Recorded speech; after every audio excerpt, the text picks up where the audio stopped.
morning. Thank you for coming. We're going to have a welcome from Mayor Ted Ellis.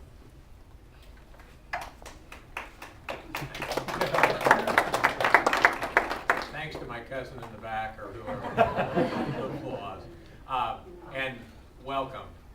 For those of you who are parents or grandparents or brothers and sisters, I'm sure the people who left your home Monday morning are not the same people you're going to get back, and that's a good thing. Campers, we're glad that you chose to participate. We're glad you stuck it out because we know there's some hard times here, but this is what builds community, this is what builds character, and we're glad you're all here. Thank you. Parents, they might have told you a little bit of what they've been doing this week, but if they haven't, please allow me. They've been marching, they've been doing some physical training, they've talked about healthy lifestyles and healthy habits. During their breaks, they had speakers from the YMCA talk about the benefits of activity, good food choices. They got to see what police officers' jobs entail. They tracked an elderly person, Sergeant Mettler, who escaped from the nursing home, with Officer Greg Steele and his canine partner Damos, and Deputy Randy Steele and his canine partner Egon, so they got to see how that works. They learned about bike safety from Officer Brent Archbold. They got to learn how police officers are trained to use force effectively by Redman, Deputy Chief Nathan Huss. They all got to beat up on him. He came back with bruises. And really? They learned about water safety over at the Wells Community Pool with Conservation Officer Kenny Wireman, so we thank him for his assistance. They learned what the thinking position is.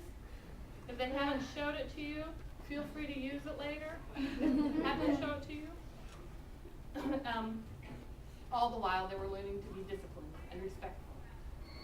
They picked up after themselves. I know, right? They picked up after themselves.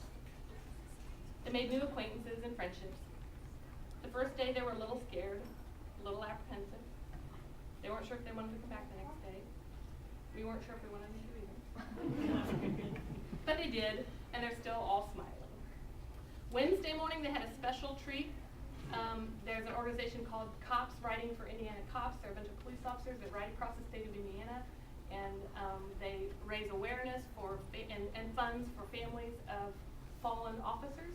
So they got to be bused to the Bluffton Motor Inn and Suites where they got to see the riders. And the riders talked to them for a few minutes. I believe they all gave you something, right? Yeah. You had to give you a coin? Yeah. Yeah, very cool. So that was a special opportunity that they got to do. And Steve Serball graciously brought the Youth for Christ bus to get them there. I wasn't sure, that was a dilemma for us. How are we going to get all these kids there? But so we really appreciated his help. Campers, thank you for your dedication. You found something in yourselves that you didn't know you had. You pushed yourselves, and you did things you didn't know you could do. You have demonstrated success. When we started boot camp 6 years ago, our logo was tough enough. We challenged you to be tough enough for life, tough enough for the decisions that you have to make. The motto, tough enough, kind of changed though and progressed to good, better, best. Throughout the camp, you learned you were good, but you were better if you tried hard. And you worked best as a team, depending on each other, helping each other, encouraging each other. This is a mantra that will serve you well in life. So ask yourselves, am I doing good? Can I do better? And what will it take to do my best?